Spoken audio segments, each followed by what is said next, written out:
Support for this episode of Youth Culture Matters comes from the Doctor of Ministry program at Gordon Conwell Theological Seminary. Consider pursuing your Doctor of Ministry in Ministry to the Emerging Generations under the mentorship of Duffy Robbins, Adonis Vidu, and CPYU's Walt Mueller.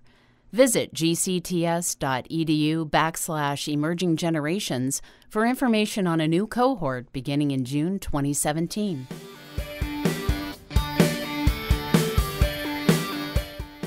For those of us who lived through it, Beatlemania and the turbulence of the 1960s were watershed times in the history of popular culture. There's been nothing like it before, and there hasn't been anything like it since.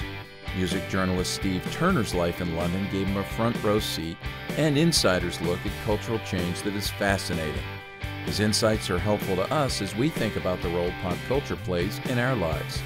We'll be talking to Steve Turner about the intersection of faith and culture and his brand new book, Beatles 66, The Revolutionary Year, on this episode of Youth Culture Matters.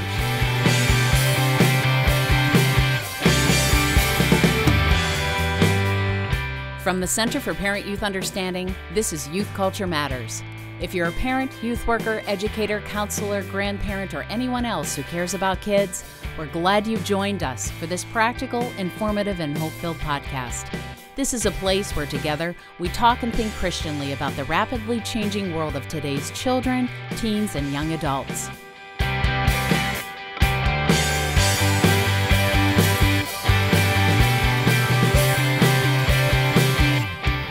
Well, welcome everybody to this next episode of Youth Culture Matters. I am excited to be here for this one, not just because of our guest today, Steve Turner, and not just because of my co-host, Jason Soshanik.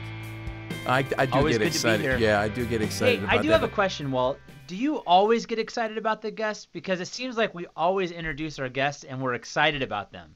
I think we need other words. Like we are intrigued by this next guest. We are elated. We are overwhelmed with exuberant anticipation. You don't want to go down this road Jason, with me. you only have room to ask this question if you can get through this whole podcast without using the word curious. That's exactly what I was going to say. I have that written down. I was going to go there because all of his questions start with, I'm curious. Well, yeah. I am curious. Yeah, I have a fond likeness for the unknown, so it's good. It causes me to want to go deeper. But let's see if we can do this without saying that word again. All right. Yeah. I am thrilled to be here for this podcast. And here's what's the best part today. And I, too, I cannot wait for this guest. It's going to be this is fun. A wonderful interview. And I'm going to tell you why. Because he's coming into this with an English accent. And that just makes everything so much better. You'll see. It's going to be good. But here's the other thing I want to say, and that is that this is the first episode we've had where we actually have a sponsor, and we're moving towards that. Groups of people and sponsors who believe in what we're doing and who are funding this, and that is most helpful. And today, the sponsor for this podcast is Gordon Conwell Theological Seminary, place that's near and dear to my heart. I did my master's work there, my doctoral work there, and now it's the Doctor of Ministry program, the Doctor of Ministry office at Gordon Conwell that is sponsoring this podcast today. So good. That's a great thing because Duffy Robbins and I, who we've had Duffy on here, and then our friend Adonis Vidu, who's a theologian from Romania who teaches at Gordon Conwell in South Hamilton, Massachusetts. We all co-mentor now a Doctor of Ministry track in Ministry to the Emerging Generations. So we're grateful to Gordon Conwell for giving us the opportunity to not only do that, but do this podcast today by sponsoring us. Most definitely. But are we grateful for Kent and Chris and their questions? I think we're grateful so, for them. I think, do we have a question, a quiz today? What are we moving to? We have a question for you today. Later today in our podcast, we'll be talking with Steve Turner, and one of the things we will most certainly be discussing with him is the Beatles. And so with music in mind, I would like to know from both of you the most influential album or song from your teen years. Most influential album or song from my teen years. And this can be any band. It doesn't have to be the Beatles. That it could is be correct. anybody, yeah. Yeah. Yeah. Now, when you say influential, it doesn't mean necessarily it was your favorite. Yeah. Yeah, But no, that it doesn't doesn't have, mean it doesn't it's- have to be your favorite. Just something, it maybe spoke to stuff you're dealing with as a teenager, or it influenced you in some way. It does not have to be necessarily your favorite. Yeah. Man, It doesn't even have to be a good album. Yeah, that's hard. That is hard to Well, narrow. depending that on who's listening down. and who's judging what we're about to say, that could be subjective. Gosh. Do you have Okay, something? so I'll go. Do you have some? No, I'm I thinking. could go. I'm thinking right here. A couple of things came to mind. So as a teenager, there are a few that come to mind. I don't know if I have songs, more albums, because I remember, for me, it wasn't just songs. This is before you could download, a song and just listen to it. You would essentially get the entire album. So there are a few that come to mind that were. It's hard to say influential, but they were ones that I had on repeat and that I remember from my teen years. And so the first one that comes to mind was probably more middle school, but U2 Octung Baby. That one was on repeat for, most of middle school into early high school. It just had. I actually just went back to it recently, and I just thought, gosh, what a wonderful album. There were so many great things. And then the Zooropa tour that came out of that, and Zoo TV. There was just so much that was attached to it that was really significant. I think the other albums that stand out to me are Dave Matthews Band, Under the Table and Dreaming. That was a significant and a well played album throughout my teen years, throughout early high school. And then the other one that stands out, and to this day still I come back to with so many different memories, is Pearl Jam's 10 album. Those three were on heavy repeat when I was a teenager. They were albums that I loved, and there were songs that I, even to this day, bring back both memories, but also it spoke to me at certain moments throughout my teen years. Walt, what was some of yours? Well, certainly, and I know we're going to talk about this later, the Beatles, because I remember Beatlemania. That was at look, I was only 8 years old, actually 7 years old when the Beatles came, 8 years old when they came to the U.S. and Beatlemania swept the U.S., so I am aware of that. But people say, how can you remember that? And what people don't realize is that was not only was a big thing, but even beyond that, that was right on the heels, just a couple of months after our president, JFK, was assassinated. And that memory, that whole thing, that was kind of like when I woke up to life, because I remember that entire weekend in November of 1963 as if it was yesterday. In fact, some would say I almost have an obsession with it, because how I was processing that as someone in second grade. My wife, Elise, often says, when Walt gets to heaven, the first question he's going to ask is, did Lee Harvey Oswald act alone? Which is a joke, but I am curious about that. But so I was on high alert, so I remember all that. But then there was, Chris's question is a specific album, and I would say the fall of, I think it was the fall of 1969 probably. And I was going back here to look. Was the album that came out from Chicago, and it was recorded and released in 1969, Chicago Transit Authority. And what really grabbed me about that was the sound they had, the rock and roll sound. It was very tight with instrumentalists, the brass guys. But my music teacher at that point in time, in 8th grade, Miss Margolis, I remember her, and I remember the classroom we were in, and they had a pretty nice stereo in there with, nobody will remember this, but Harman Kardon speakers up in the corner, which was some good stuff. All right, Harman Kardon. Yeah. And I remember sitting up in the back of the room, and she pulls this album out, and she says, I'm going to teach you now about music appreciation. And she plays, Does Anybody Really Know What Time It Is? And we broke down that song. And I think that was the first time that I really started to think about music. So that would be the most significant. Whenever I hear that now, and I still listen to it, it brings that memory back, and I'm going, okay, that, Beatlemania, Start the Love for Music. Chicago, and that song, Does Anybody Really Know What Time It Is? That's where the appreciation for music and starting to think about music more critically began. So someone from your generation might know this, but I need to ask. Chicago Transit Authority, the same as Chicago, the band? Yeah, they from changed the 80s? Yeah, they changed the name. And the unfortunate thing is, as the band, this is in my opinion, as the band morphed and put out more albums, Terry Kath, the guitarist and one of the driving forces, died. But when they started to bring in other members, I think the music started to change. So it was the early Chicago that I really liked a lot. Same lead singer? Because my Robert experience Lamb, in Chicago Terry would have Kath. been the 80s. Yeah, I mean, there were a variety of people that that sang with them back then. I'm trying to think who would you be? Who would you be? I'm trying to remember. I can't remember. Well, Peter Cetera. Peter Cetera. That would be so a lot of people would know Peter Cetera. But I have listened. I've tracked with them over the years. Danny Serafin, the original drummer, was a great drummer. He had to leave the band. He started his own thing called California Transit Authority, CTA. So he does a lot of the music that's instrumentals. And I know you're thinking, well, that's kind of goofy. But I saw him play one time.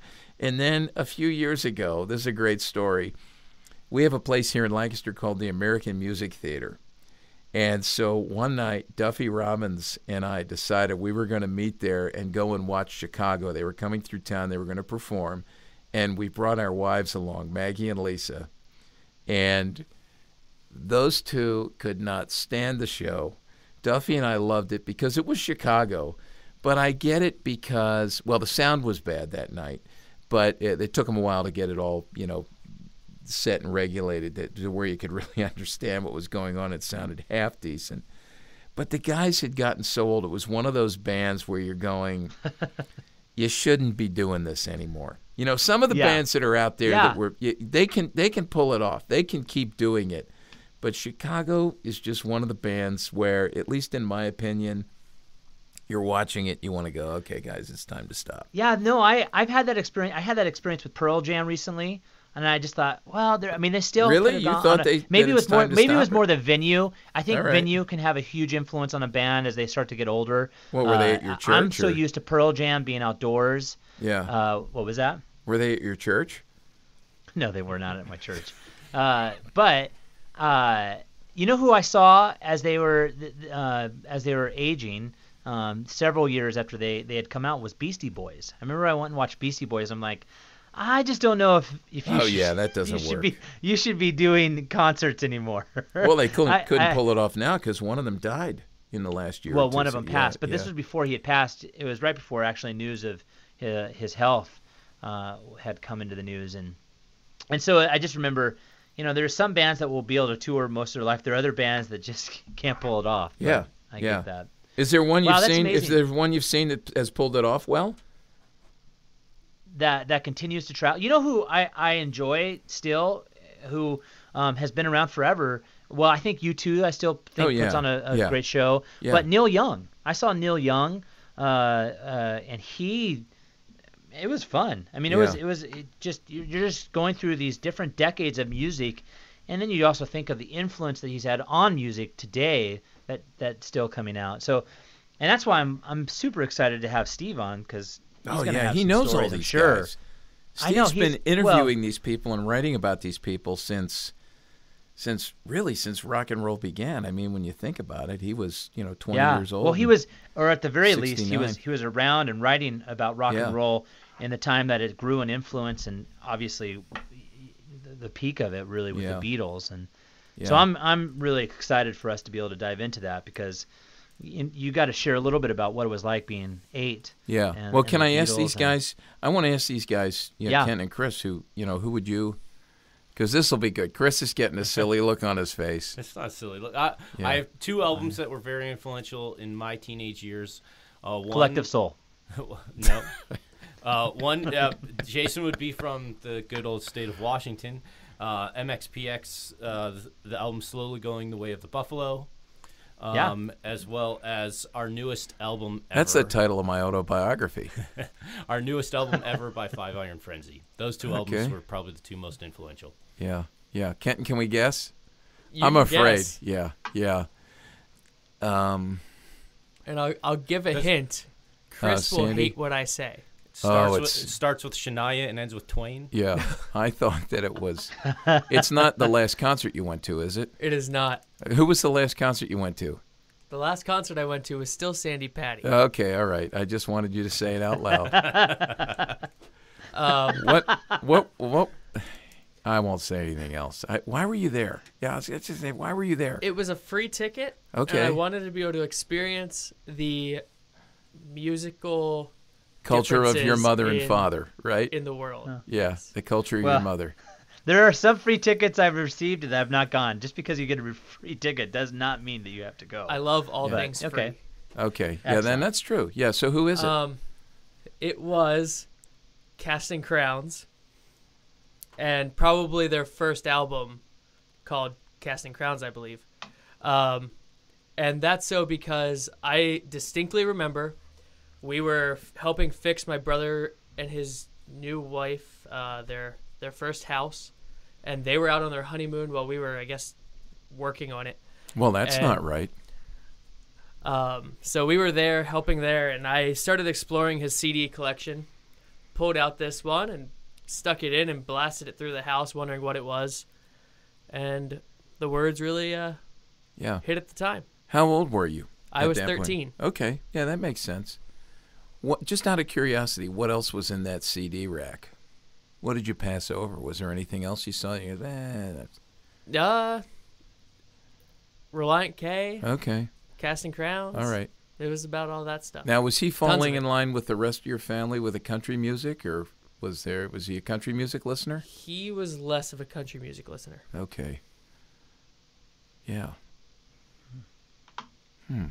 I got a ton of comments here, but I know your mother's listening, so I got to be careful. I was going to say, he's more godly, but I guess I can't say that, right? So, yeah, we harass Kent, and his mom's one of our big listeners. So, hello, Mrs. Hawk. We want to make sure, yeah. Excellent. So that's good. All right, I like that. Yeah. Yeah. We all have different musical tastes. That's awesome. We Yeah, do. Excellent. I do. I do feel like there is a separation between us and what Kenton and Chris listen to. Theirs was a little bit more Christian. Yeah, Ours godly. was a little bit more Yeah. secular. Yeah. But Yeah, but if you look Yeah. at the end result, excellent. the influence that doesn't equate because just yeah.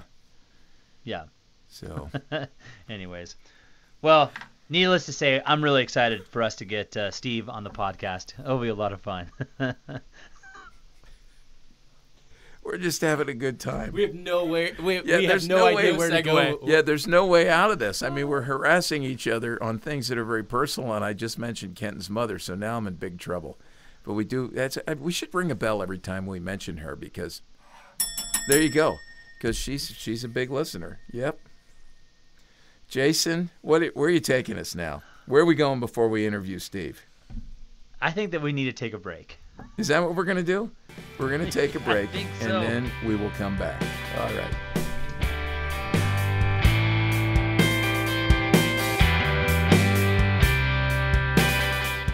Here at CPYU, we place a high value on lifelong learning.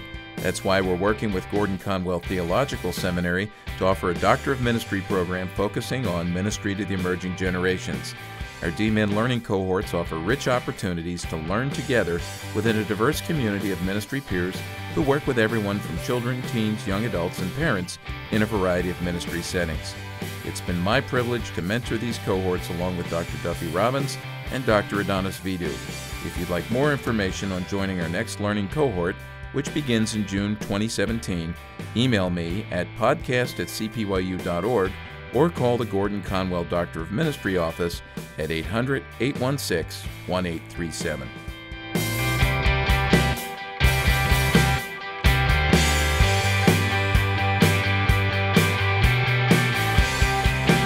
Well, welcome back, everybody, to this episode of Youth Culture Matters. And this is one that this conversation we're going to have is one I have really been looking forward to, because we're going to get to talk to someone and hear from someone who has spoken into my life and into our ministry here at CPYU in some pretty significant ways over the years.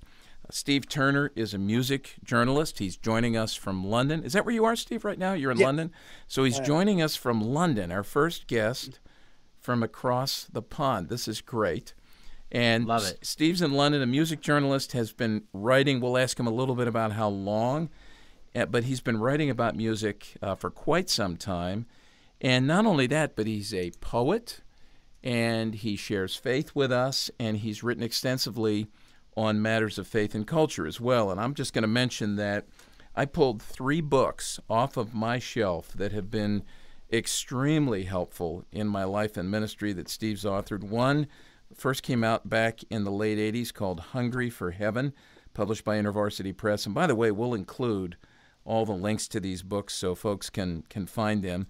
Subtitled Rock and Roll in the Search for Redemption, which, Jason, that excites me because we talk a lot about the transcendent in music and the hunger that people have for transcendence and to know God. Then a second book that is just a great book for anybody out there who wants to know more about the arts and anybody who is an artist or a musician. He's written a book called Imagine, subtitled A Vision for Christians in the Arts. And then one that we started trumpeting a lot when it first came out a couple of years ago. We started to talk about it a lot here at CPYU, is the book Popculture, subtitled Thinking Christianly About Style, Media, and Entertainment. A little bit later, we're going to talk about a book that just came out on the Beatles. Steve is actually quite an expert on the Beatles and has met them, but he wrote a book called Beatles 66, The Revolutionary Year. I had a chance to read it over the weekend, and it's a great book that we want to recommend to everybody, and one that we'll unpack a little bit later with Steve. But Steve, welcome. Thanks for being here with us. Well, thank you for having me. Let me ask you first just a little bit about you. You have a fascinating story, I think, because it just seems like every time I read something by you or about you, I learn about these incredible opportunities you've had in the music world as popular music has unfolded over the years to interact with people and hear their stories and tell their stories. Tell us a little bit about you and your background. Well, I was brought up in the Midlands in Britain, which is, well, about 20 or 30 miles from Stratford-upon-Avon, to give it a literary context. And it was a country town, and we were kind of on the edge of the town. My parents became Christians around the time I was born, so they were kind of growing into their own Christian faith during my life. So I was always surrounded by church and Christian thinking, and my dad was a great collector of books and reader of books, and my dad worked for the BBC, actually on the technical side of the radio. They had a transmitting station in the small town that I was brought up in. So faith was important as a kind of a backdrop, although I didn't become a Christian myself till I was 19. And rock and roll music and I suppose popular culture, fashion and all the things that went with it, they were important to me, starting when I was a teenager. And so that kind of, can you reconcile the two, or can you understand both through the other? That was a kind of, I suppose struggle might be a good word for it, that was going on when I was a teenager. And then throughout my adulthood, I found myself writing about those things and meeting people, like, say, Johnny Cash or U2 or whatever, people that have also had similar kind of struggles in their own life. Mm. When you talk about your, your parents coming to faith and your dad being a reader, was he a reader? I'm just curious of theology, and if so, was there anybody that you were introduced to, or maybe even in your own journey, who talked about matters of faith and life in ways that made sense to you and were very helpful as you were trying to reconcile these things? Well, yeah, he read he didn't read theology as a sort of an abstract subject as much as he read sort of Christian literature, and he kind of progressed through his lifetime, really. I mean, he died about 10 years ago, and by that time, I mean, I suppose the Puritans were among his favorites. I mean, he introduced me to people like Martin Lloyd-Jones, who was a great preacher in Britain, who I got to know subsequently. And I still admire his books. For example, he did a whole series of books on the Book of Romans, like practically a chapter per book. And they were influential on me. And things like the Shadow of the Almighty, about the Alka missionaries, Jim Elliot particularly. Yeah. Jim Elliot was had quite a literary bent and would often quote from poetry. And he was a scholar at Wheaton College, and things like that. Yeah, they all kind of fed in. But I never read any book that kind of reconciled culture and faith until I was introduced to The God Who Is There by Francis Schaeffer in about 1969, I suppose it was. And, all the lights went on in my head then, because he wasn't just kind of roping people in order to make his point. He really had an understanding of, whether it was Dylan Thomas or John Cage or, people from different art forms. He really appreciated them. And one of his highest compliments was, I'm talking about Francis Schaeffer now, he would say, "This man really understands." And anybody who he thought really understood, even though they may depart from him in terms of them not being believers, I mean, he was a great fan of people who pursued the truth. I'm guessing I know your birth year. This is kind of creepy. I know this. 1949. So you're introduced to Schaeffer around the age of 20.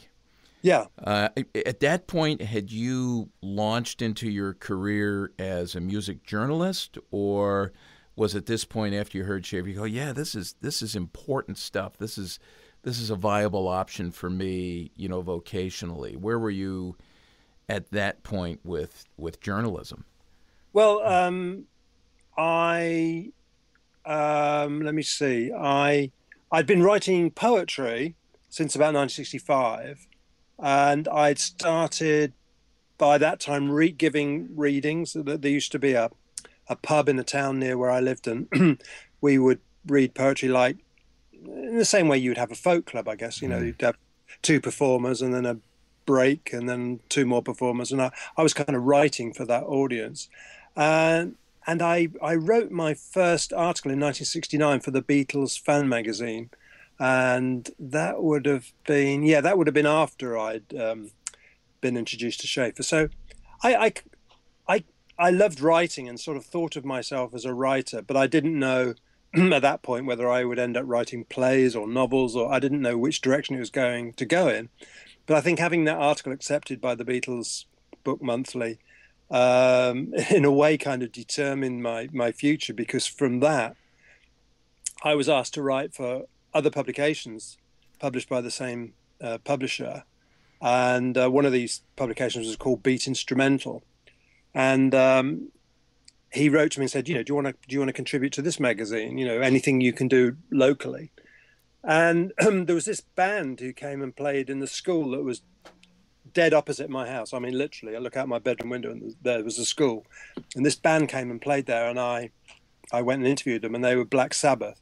And that was, they just put out their first album, and I remember they got changed in the school cloakrooms. And I remember it was the Easter break, so all the jackets and coats were off the pegs. It was like a bare school cloakroom, and the guys were just sort of changing out of whatever they'd driven up the motorway to the gig, took those clothes off and put their stage stuff on.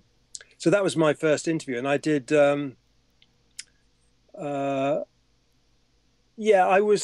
they Beat Instrumental said, well, there's a vacancy come up on the magazine for a features editor, and they invited me up for an interview. But at the same time, I'd applied to go to Le Brie in Switzerland. That was Dr. Schaeffer's sort of study setup in Switzerland. And I thought, which do I do? Do I go for the interview, go for the Beat Instrumental job, or do I go to Le Brie? And I thought, well, it's not really a decision until I get actually offered the job. And I went for the interview, didn't get the job, went to L'Abri, and then after L'Abri, I came to London, determined to be a writer. Did some sort of casual jobs and started freelancing for Beat Instrumental. And I did a feature on Jethro Tull. I interviewed Rod Stewart, and I interviewed Mark Bolan from a group called T-Rex. Oh, yeah. And on the basis of that, they said I was offered the job again and got it. Oh, man. So at that point, I'd got L'Abri behind me. I was kind of, I felt kind of set up and established at that point. I felt I was prepared to meet the people that I was. Well, I didn't know who I was going to meet then, but I met a kind of a series of quite important people at that time after that, and I felt kind of fairly well equipped to deal with them. Yeah, this is why I have anxiety about interviewing you, because you've interviewed all these great people. You're a great interviewer. Hey, let me ask you about L'Abri real quick, because just as an aside, Schaefer has been a tremendous influence on my life. I never had the chance to meet him. I've had the chance to hear him, both in person and then also, read him quite a bit and listen to much of what he's done.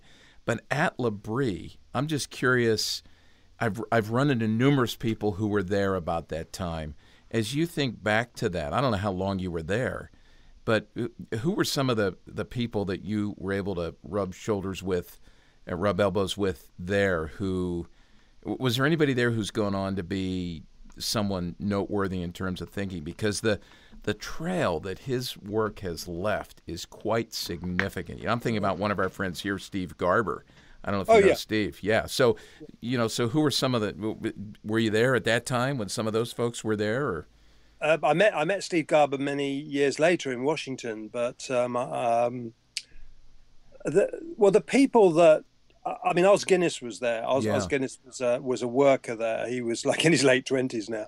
Then, sorry, not now.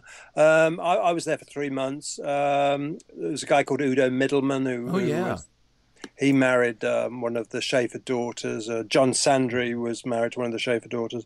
There's a guy called Donald Drew from Britain who was a sort of former public school teacher, and they all had their kind of special area. So Oz was fantastic and was a real model for me, because he did a book called The Dust of Death, which looked at, well, what at that time you would have called the alternative culture. He looked into like Eastern religions and drugs and political violence, and this was all, really relevant stuff to me. And he was kind of looking at it through a Christian lens, and that made a big impact on me. The way, it still does, I think, the way he approached that book. Donald Drew, his specialty was films. He was mad on movies, so he would talk about, and literature. Yeah, Images of Man, right? Didn't he write Images of Man? Yeah, he spoke at Geneva when I was a student at Geneva College. Okay. And had lunch with him, and he was a fascinating guy. Yeah. John Sandry did stuff on psychology, for example. Udo Middleman would do stuff more on theology. They all had their kind of special areas of interest, and it was a great kind of pooling of pretty good minds. A guy that whose chalet I was in, because each chalet had a kind of a mother and father figure, and mine was a guy called Jim Hurley, and he was a Harvard graduate, and he's gone on to do 2 or 3 other degrees since. They're brilliant people. Then some of the people that were students like me, they've gone on to. There was a guy called Bob Kramer who got involved in sort of politics of some kind in Washington or Maryland. And but one of the great things was that a lot of these people didn't come from Christian backgrounds and kind of stumbled across L'Abri. Maybe they were headed to India or something like that and passing through Switzerland, and they ended up at L'Abri. And all these years later, many of those people that I know are still very staunch believers. In an age when people can sometimes flare up and become sort of ardent Pentecostals for 10 months or something, it's fantastic to see these people sort of go on and get deeper and deeper in their faith. That's amazing. You said something earlier when you started doing journalism in London after L'Abri, and I'm curious. You had said that L'Abri prepared you in a way that maybe you weren't before L'Abri, and I'm just curious, how that propelled your time at L'Abri propelled you into what you were doing once you landed in London with regards to journalism. Well, when I was at L'Abri, for about the first 6 weeks, Oz Guinness and Francis Schaeffer and Edith Schaeffer were all off in America on a tour, going around colleges speaking in America. So I'd heard about Oz and I'd heard about Francis Schaeffer, of course, but they weren't there. So they were kind of present yet absent, and then they finally rolled up. And Oz came back and he had, I think he had a couple of LPs, as we used to call them, albums. And one of the albums he had was the Crosby, Stills, Nash and Young album, Deja Vu. And he played it to us outside his chalet. And one of the tracks on that album was Woodstock, the Joni Mitchell song. And it was, it says, right, we got to get back to the garden. And there's other sort of biblical images in the song. And I thought, wow, it's amazing. After the breakup of the Beatles, Crosby, Stills, Nash and Young were one of the bands sort of touted as being a kind of a replacement in terms of being sort of cultural leaders.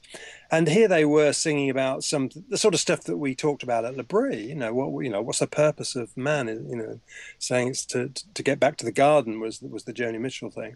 And I thought, well, how come there's not Christian bands or singers of that caliber speaking to the same audience and addressing the same issues? And I thought, well, if there are, they're probably playing to some, Jesus movement commune in California. They're not out there being noted by Rolling Stone magazine or playing at the Fillmore. And I thought, well, we should be the people out there contributing to the debate and in the marketplace. And that was the moment that I decided that was what I should be doing, that I should be part of that dialogue that's going on in culture, in the arts, in journalism, whatever. There's people are of all kinds of beliefs are grappling with issues, and you can be one of those voices, or you can decide to separate from those people and have your own huddle, which does, seems great. You do a concert for 600 people or whatever, but you're not actually affecting the mainstream culture. That there's a good question in there, which, we've thought a lot about here, but I'd love to hear from you. Why should a follower of Jesus take pop culture seriously? And I know you address that in Pop Culture and your other books as well. And you've done that. You've got books on Johnny Cash. You've got books on U2. Even a book. I didn't know about this one, Steve, the one on the band from the Titanic. Oh, yeah. I'm going to have to get that because that looks fascinating. But why take pop culture seriously? Well, I think we take culture seriously because we are culture making creatures. We can't help but make culture wherever we go. We build houses and they're not just functional. We design them. They've got special attributes that we build into them, and they contain views about the way we regard ourselves. And we build roads and we dance and we sing and we don't know any other way to live, and that's part of being made in the image of God, I believe. And popular culture is just one aspect of the total realm of culture. And there's always been some popular culture, whether it's people sort of Morris dancing or any culture at any time in history, they've had some form of popular culture. And it seems to be an expression of what it means to be human. And, regardless of, I think Christians have tended to think only if something in popular culture is containing a scriptural, biblical message, is it valid? But I think all culture is, has its purpose and enhances our lives. And really, maybe that feeling wells up inside us, like we really are important, we really are significant, and you come to understand the fullness of what it is to be a human being. This is so good. Before we take a break, I want to ask you one other question, because you've had, in many ways, a real, I think, a front row seat, based on your age, to the development of post-World War II popular culture, especially music culture, entertainment culture. But let's talk specifically about music. From where you sit as a music journalist and a critic and knowing artists, I mean, what's your assessment of where the music industry, and I'm talking about what's being produced, what is being purchased, what's being put out there for people, where it's gone from, let's say, the late 50s or the emergence of the Beatles, and then you went to 1969 or 70 Deja Vu by Crosby, Stills, or the album by Crosby, Stills, Nash and Young. Where has it gone from there on the front end, when you got started in this, to what you see now? Your assessment, a personal assessment of it. I think the difference is that when I was younger, it was sort of all consuming and all important, and it seemed so vital. It seemed like if you wanted to know what's going to happen in the culture, you listen to the music. It more or less told you, what was going to be happening, and was in advance of many other aspects of culture. And we didn't just want to hear the music and know what was being sung in the lyrics, but we were interested in the the people that wrote the songs and performed them. We were interested in interviews with them and what they said for themselves, and everything seemed to be a very ordered development. Rock and roll turned into something, and then beat music turned into something, and then things got more complicated, and then they got more.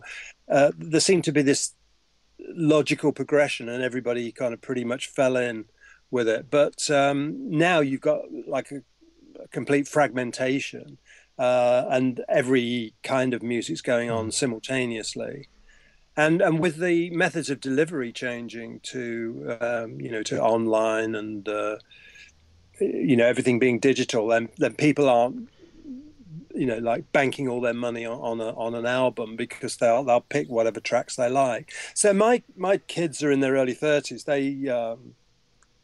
They like music, but it's not important in the same way that it was for me. In fact, they're kind of curious about stuff that happened in the 60s in a way that I probably wasn't curious about stuff that happened in the 40s. I don't know what the equivalent was. Like my dad was young, let me think. Like my dad was really young in the 30s, but I was not interested in the music of the 30s in the same way that my kids are interested in the music of the 60s. And I don't think it's not. It brings more people together. I mean, festivals like Glastonbury are far bigger, and there's far more of them than there ever was in the 60s. And it was the 60s with like Monterey in 1967 that really set the model for that. So there are more of them, but I don't think they're as important. They're much more just more routine, if you like. So after the break, we're going to talk about the Beatles, your book, and I am curious, can there ever be a band of influence like the Beatles? Can a band replicate the success and the influence that a band like the Beatles did in the 60s today, or maybe even 10 years from now? I answer that now? Yeah. Could you? Okay. I think what made the Beatles was not just the individual talent, but the different kind of lines of history that all kind of intersected at that point. From technological developments, going into stereo recording, and going more complex studio devices.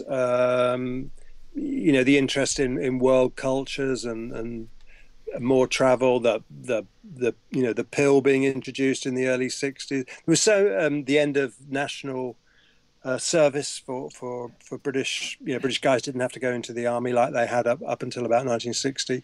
So there's just so many things were happening at the same time, and increased spending power for teenagers. And I don't think you'll ever get that collision of so many trends at the same point. And the I think the 60s happened at that kind of breaking point in a way, that there was a like a predominantly Christian culture in the way that you sort of expected that people would have some sort of church experience, some knowledge of the Bible, and a lot of kind of laws were at least derived from the Bible in some way. But then in the 60s, there was a kind of, I mean, it'd been building up for a long time, probably since the end of the 18th century, but it really came to a peak, I think, in the 60s. There was this kind of wanting to break with the church and everything that was associated with it. And I think the rock music at that time kind of expressed that break. So I mean, I'm sure that games have more of the role that our albums and LPs had in the 60s. Now, I'm not playing games, so there could be huge developments in games that I would be totally unaware of, and I accept that. So sometimes we look in the wrong places. We're looking for the next Beatles in music, and the next Beatles might be in some other art form altogether. Wow, I'm looking forward to exploring this after our break. By the way, Jason, I'm just going to say there's nothing like hearing somebody with an accent like Steve say the words, the Beatles.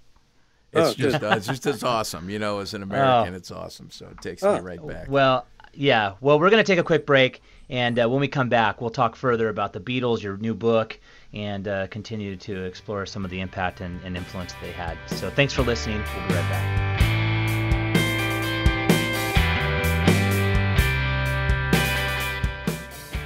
In an effort to help the kids you know and love navigate the difficult landscape of the emerging digital frontier to the glory of God, we've launched a Digital Kids Initiative here at CPYU.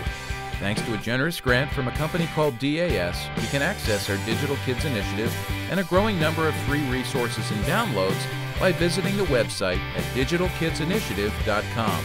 This is one more way that we're helping you lead your kids to live lives where their faith in God is integrated into the growing amount of time they're spending with social media and technology.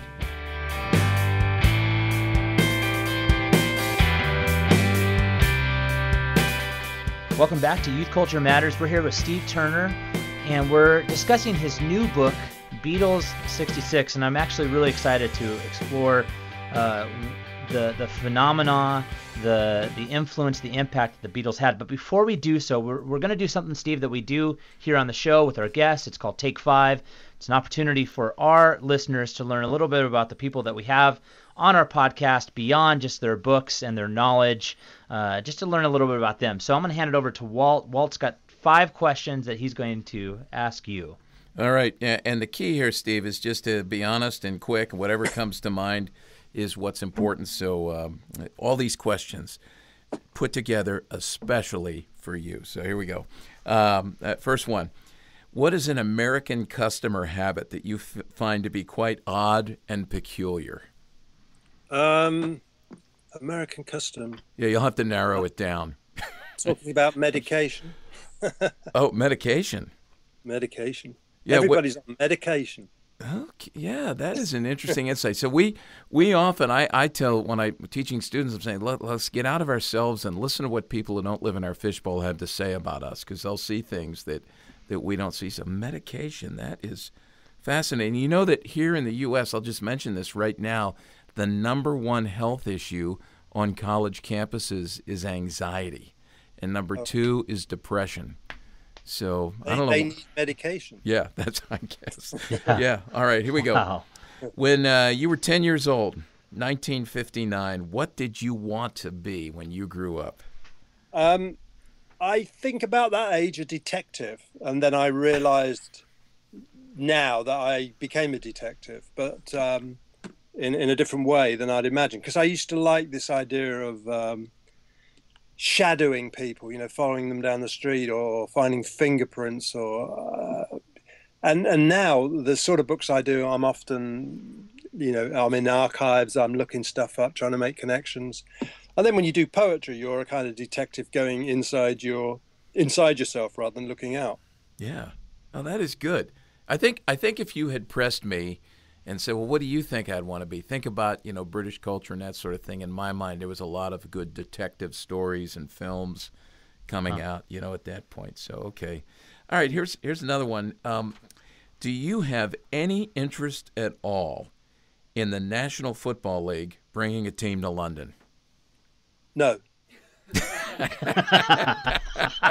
And I'm going to guess we have this debate here all the time about, what really is football? Is it soccer? Is it football? We're not going to get off on that because Steve could probably throw a few of us off our chairs on that one, in the argument. But that's good. Why so quick with the answer there? No. Well, because I thought about it for a nanosecond, and I thought no. How can you argue with that kind of reasoning? That's good. All right. And men crash helmets, running around, banging into each other. I mean, it's not even as dangerous as our rugger, Yeah. Okay. Yeah. We're not. No, Wait, now that could start a 3-hour podcast with us on that because we've got some sports fans here who love to argue these things. But that's good. I would agree with that. Watching we don't rugby. need helmets. Yeah. Pads. Yeah. So what you're saying is you guys are a lot tougher. I like that. Okay. So here we go. If you could go back and revisit one interview you've conducted as a music journalist, sit through it again, who would you go back and interview now? John Lennon. Talk about that a little bit. Well, why do you mention it? I mean, immediately you got that. That was as quick as the football question. Well, because when I interviewed him, we got into a debate about Christianity because he got up from the table. He was with Yoko, and he went, and it was at the Apple offices, and he went to find something in the offices, and he talked to some people in the office. Then he came back, and he had this newspaper produced by some Jesus people, and in the middle of the paper was an open letter to John Lennon, and he read it out to me like somebody was saying, I've always followed your career, I've climbed mountains with you, I've been in valleys, and now I've met somebody who's changed my life, and I want to tell you about him. And it was a sort of a testimony with a bit of sort of an appeal in it as well. And John kind of laughed a bit and threw it on the table, and I said, well, what do you think of that then? And he said, I think they're nutcases. And I would assume most people that would have interviewed John Lennon would have taken his side and just thought, Christians are nutcases. But, I wasn't somebody like that. And so we ended up in this conversation, exchange. And I just sort of, in a way, wished I was a bit better prepared now. I mean, he was probably in his late 20s then. I was in my early 20s. And, you think if I knew what I know now, or I knew, I would have put forward a better argument than I did then. Yeah. Would you say he had when I was reading the book, Beatles 66, you gave some insight into John Lennon that I had not had before. It's made me want to read more about him. Because, my memory of him is as a teenager, basically age 14 down. Well, up to 1980. Okay, so 24, when he was shot and killed.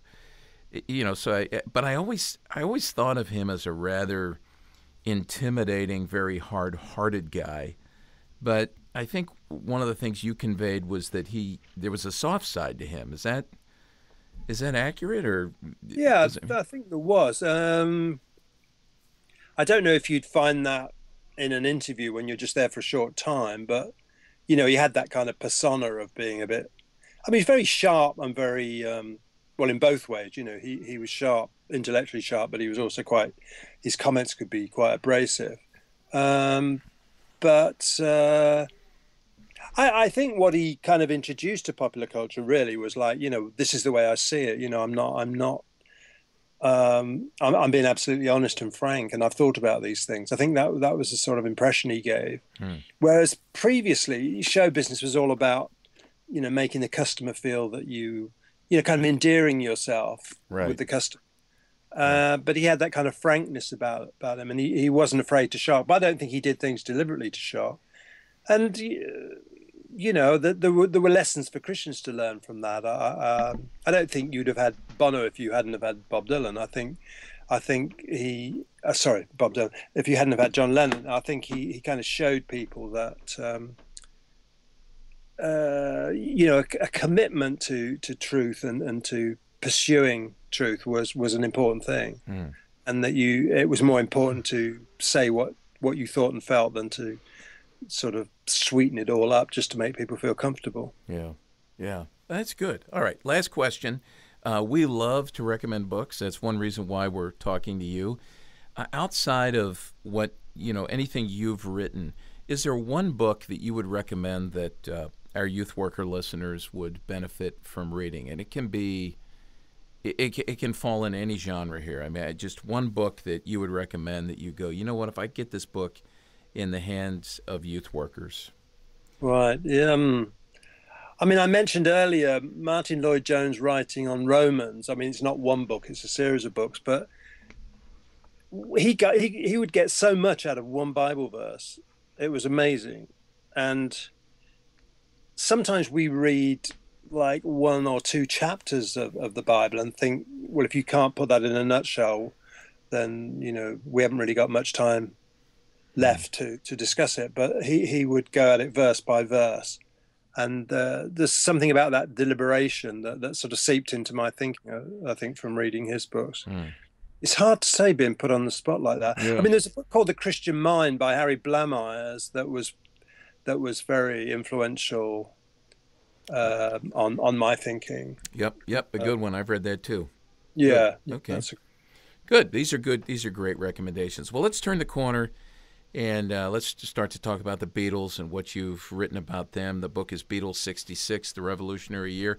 And I want to mention, too, there's another book I have sitting in front of me that you wrote that is, man, this one's great. The Beatles, A Hard Day's Right, The Stories Behind Every Song, which is just awesome. And by the way, I listened in preparing for this. Man, I went back and I listened probably 3 times each over the weekend to Rubber Soul and Revolver, and I threw in some other Beatles tunes and things in the midst of that. But just as I read this book, it was really good. So you say, the Revolutionary Year. Now, when I think back to the '60s, for me personally, I think as someone who looks at culture, that was a watershed decade. Then people try to narrow it down from an American perspective here. What was the watershed year? Of course, when our president was, assassinated in November 1963, that was crucial, and the Beatles come to America right after that, which I think is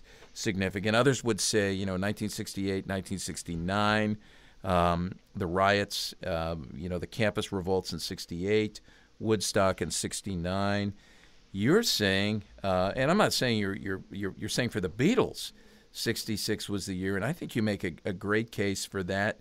As I read that, to even be a watershed year, for the Beatles, revolutionary for the Beatles personally, for pop music in general, and certainly for the culture. And even as a 10-year-old, me, in 1966, in hindsight, I could sense it and feel it. I never would have been able to put it into words then, but you say a revolutionary year. Explain that. What's the significance of that year and why you wrote this book? Well, there was so much interesting stuff going on in their lives in that year, and it was. I start the book off with December 1965 because, that puts 1966 into context. And in December 1965, they're still touring the UK, still going from gig to gig by car, and the girls are screaming, and there are riots on the streets, and it's Beatlemania.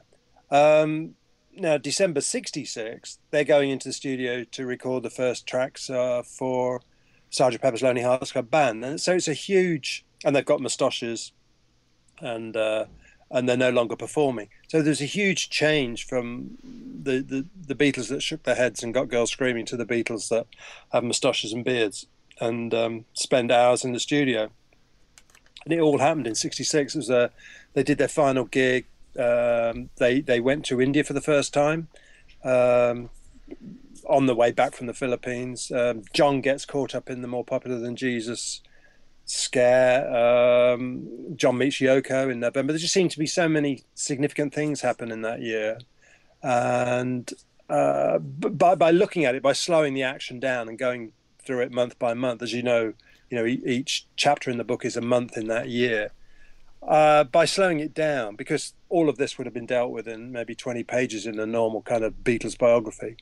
by slowing it down, I think you come to understand more about what was actually going on, and how what was happening in the culture fed into what they did and what they wrote, and how, you know, relationships in their life, and how other people's music, like the Beach Boys and Motown and Stax and all that stuff, I tried to show how all this fed into their music and what they were doing, and then how their music in turn affected the culture. Yeah.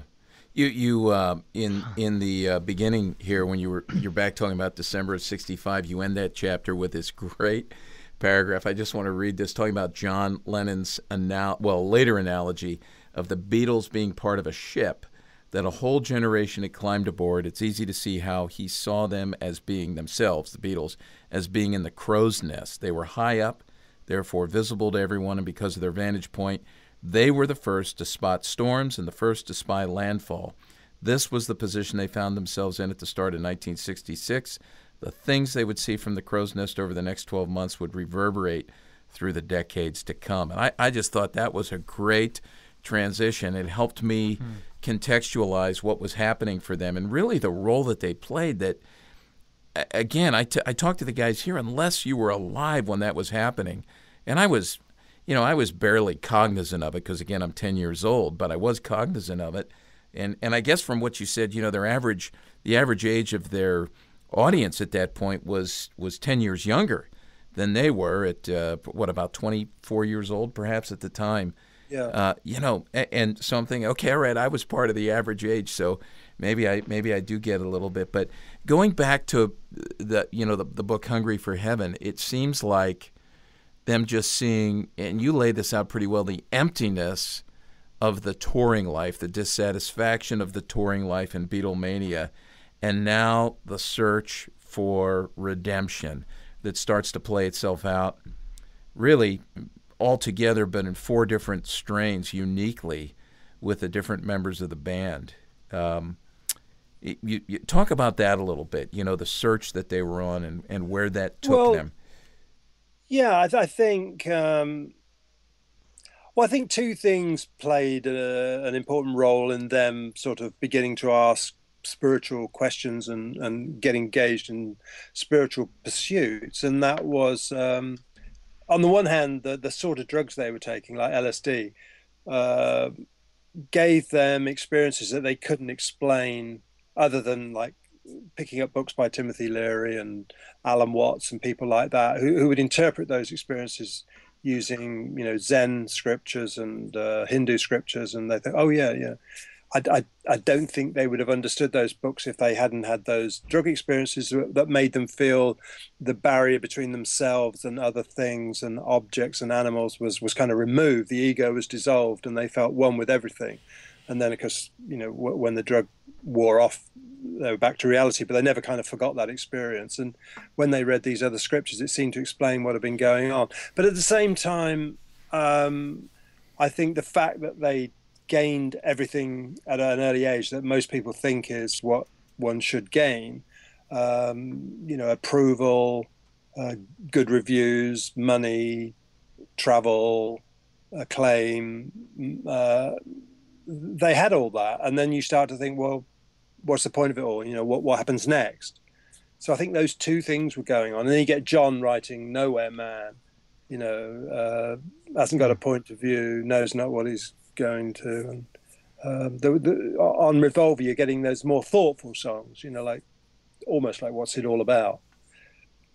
Yeah, and you talked about the shift from Rubber Soul to Revolver, the shift in balance from heavy on the love songs to now, you know, which is what made them famous and what endeared them to fans with Beatlemania, now moving towards songs that are more about life and the philosophy of life and things like that, which I think was significant. Yeah, that's right. They up until writing Nowhere Man, I think, or certainly that period, every song was about love to some degree. And then after that, they still wrote love songs. I think a couple of songs on Revolver are about love directly. But everything else comes in, like Paperback Writer wasn't on Revolver, but it was written around that time. You know, which was an unusual title for a song. I mean, why are you writing about a paperback writer? It just seemed so unusual at the time. Or even Eleanor Rigby's. You think there's some sort of relationship being talked about, but it's really about loneliness and death and in a sense about the church, like no one was saved. Father Mackenzie's writing his sermons, but nobody's there to listen to them. So there was these oblique comments about things like the church. And John wrote a song called Girl on Rubber Soul, which he said was a comment about Christianity, although I don't think anybody deduced it at the time. But he said, there's a line in it that says, did you think that pain would lead to pleasure? And that was his kind of comment. His oblique comment about Christianity. Was Christianity a religion that just sort of preached you need to suffer and then you'll get some pleasure in the afterlife if you manage to suffer in this life? So I was not alive during the 60s. I was born in the 70s, but have been a fan of the Beatles, and I'm curious in the time from when they went off the road to then Sgt. Pepper's started. There is this idea of I sense that they were each coming into their own self, but they still did travel together. They did experiences together, and so I'm curious why that might have been, or if I'm wrong in that, and correct me. And I'm curious. They were still coming into their own as individuals, but they're still doing stuff together as a group. Is that a fair assessment? Yeah, they were. I think before that they weren't really free enough to explore much on their own because they were in vans together, traveling. They were in hotel rooms together. They were on stage together. They were doing interviews together. They were doing films together. There wasn't much time to sort of pursue your own interest. But during that year, Paul was able to get into his kind of avant-garde interest, go around art galleries. George was able to. George began to be interested in motor racing, for example, in 66, but he was also interested in India. He was able to study with Ravi Shankar. He could take several weeks off and go to India and study the sitar under Ravi Shankar. Paul went to Africa for the first time and wrote music for a film score. So they were, but they thought that in doing this they would be enriched, but that richness would be brought back to the central project, which was the Beatles. So they enjoyed being with each other in the studio, although, towards like when they're recording Let It Be, it was starting to fall apart, and there were, John was taking a lot of drugs and not really contributing as much in the studio, and Paul was much more level-headed and therefore able to take over, and then John resented the fact that Paul was taking over, and then George thought his songs weren't getting heard, and he was getting, maybe one, if he was lucky, 2 songs on an album, so he got a bit disgruntled. And Ringo, like everybody loved Ringo. So I don't think Paul and John would ever have gone on holiday together, but like John would have gone on holiday with Ringo, and Paul would have gone on holiday with Ringo. It was there was. I think it was when the women came into it, then they started homemaking with other people. That became more difficult, I think. Especially when John took up with Yoko, I don't think Paul was very happy with that situation. And then Paul found Linda, and it's just, funnily enough, bands survive that now. Like U2. They've all met their girlfriends, got married, and they're able to be a band as well. But maybe it took the example of people like the Beatles to teach succeeding generations sort of how not to do it as well as how to do it. Mm-hmm. In December of 1965, the paragraph that Walt mentions, they had the opportunity to see or sit above the rest. What were some of the waves? What were some of the things that they were seeing?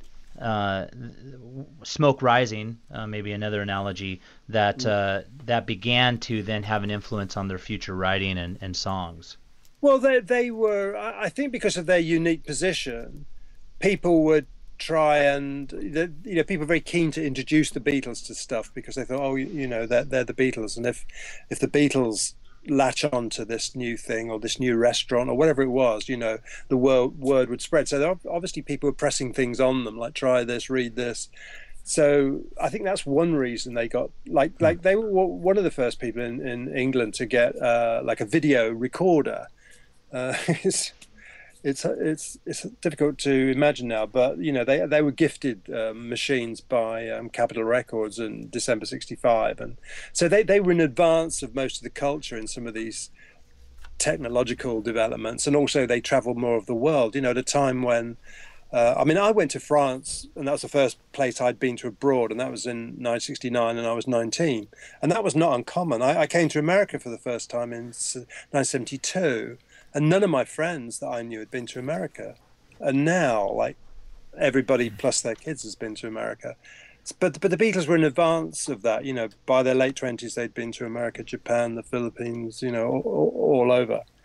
And they were things like the interest in Eastern religions. I mean, that they were introduced to that earlier on. I mean, it had been going on for a long time, but it kind of exploded after the Beatles got involved with it. So I think it's like with a lot of artists. I think it seems to be true that their antennae are higher up, and they pick up on signals a lot earlier than other people. For the sake of time, because we need to wind down now, let me ask you this question, Steve. With the book, for a guy like me who grew up with this and trying to understand a little bit of what I was living through, very helpful. Do you have a desire for this book, Beatles 66? To be read more widely? I mean, I see the value of it for someone who's younger to read it, to get a sense of context. You set us up for 1966 with 1965. I think we can be set up for, the century that we're in now, especially with pop culture and entertainment, by reading about 1966 and the Beatles, such a watershed time. But for you, what's your hope for this? Well, I think you're right. I think if you understood there's a great continuity between what happened in the 60s and what's happening now. I don't think there's the same continuity between the 60s and the 1920s, for example. And I think if a band was to read Beatles 66, I think it would give them a pretty good steer on how to make art. If you're any kind of creative person, I think you'd get quite an insight into the creative process if you read Beatles 66.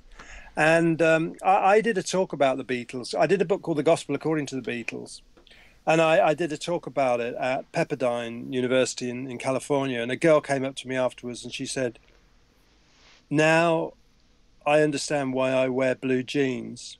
And I thought, well, that's great, because that's in a sense, that's what I'm trying to get over. Like, if you can, what I do is in a way like being a historian. And as you understand history, whether it's like the British Empire or the American Civil War, I mean, you understand like how we came to be where we are now, and it may help you to navigate what's ahead of you. So I think in that sense that it's not, some people will read it, they're just fans and they just want to know, they want some sort of extra information and details.